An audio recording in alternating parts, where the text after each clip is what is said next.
Hello guys, so yan, adobo. So natirang ulam, kaya sasawag tayo and samahan natin ito. See you later. Keep rolling my reels videos posts and keep following me. And thank you sa mga supporters, star senders, and sa mga hindi pa naka-follow na-follow ko na. Yeah, please follow me. Thank you. Ito yung maski pa paano luto ko.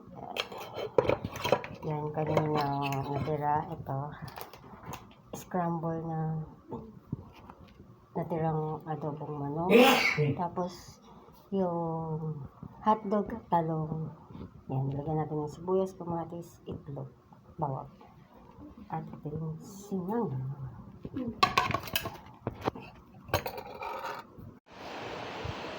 Hello guys, thank you for watching my videos. Syempre sa mga kahit pictures na tumitingin yan, thank you, or nagbabasa ng mga text posts yan, so thank you po. At sa mga di pa naka-follow sa Instagram, YouTube, Kumu, yung Twitter di ko pa active dito sa Facebook, kaya at sa mga gusto mag-subscribe, yan, be my subscriber in the future, yan. And thank you all sa mga engagers, yan, mapa-active or inactive, and thank you sa mga long time andyan pa rin pala, kaya so thank you po all.